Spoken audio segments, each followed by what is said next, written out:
I have given the order to move a substantial American force into Somalia. American troops hoping to safeguard the delivery of food and medicine to help turn this crisis around. Operation Restore Hope now underway.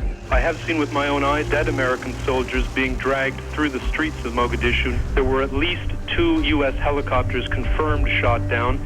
If this operation was a success, then the U.S. can't stand much more success in Somalia.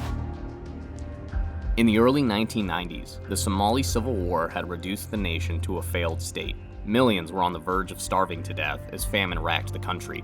In the months ahead, 1.5 million people could starve to death. Warring factions agreed to a ceasefire so the UN could provide humanitarian relief and help restore order. The UN has been prevented from deploying its initial commitment of troops. Warlords, notably Mohammed Farah Aidid, ignored the ceasefire. UN peacekeepers came under attack. Food convoys have been hijacked, aid workers assaulted.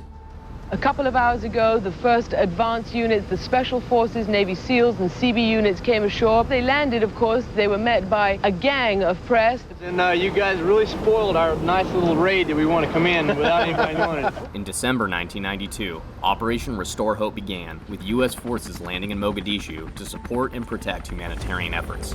United States forces went ashore at approximately 4:30 a.m. Somali time.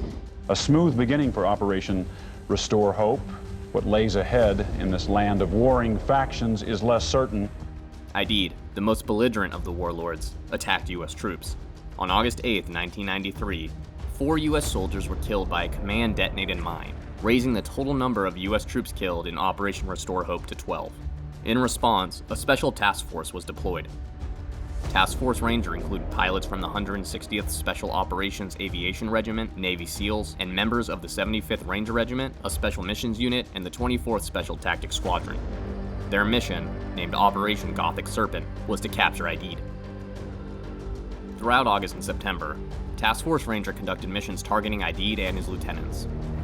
On October 3, 1993, Task Force Ranger raided the Olympic Hotel, capturing 2 of Aidid's lieutenants and 22 other men, before the Somali National Alliance shot down 2 UH-60 Blackhawks.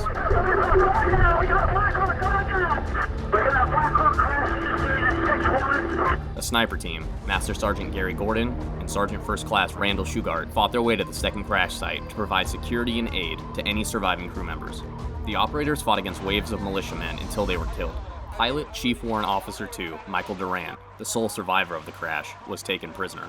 Over the course of 17 hours after the first Black Hawk being shot down, U.S. forces engaged in a fierce, chaotic firefight with the Somalis.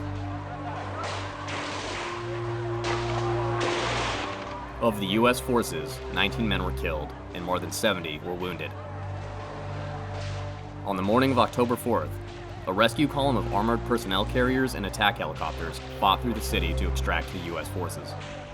Durant was released after negotiations between Aidid and U.S. Ambassador Robert Oakley. He'd been held captive for 11 days. The Battle of Mogadishu influenced President Bill Clinton to effectively end U.S. involvement in Somalia. These tragic events raise hard questions about our effort in Somalia. All American troops will be out of Somalia no later than March the 31st. The Battle of Mogadishu was one of the most brutal urban firefights U.S. troops have been in since the Vietnam War. Gordon and Shugart received posthumous medals of honor. After the battle, 1 Air Force Cross and at least 3 dozen Silver Stars were awarded to soldiers involved. In 2021, the Army announced that 60 soldiers who fought in the battle would have their awards upgraded, 58 receiving Silver Stars and 2 receiving the Distinguished Flying Cross.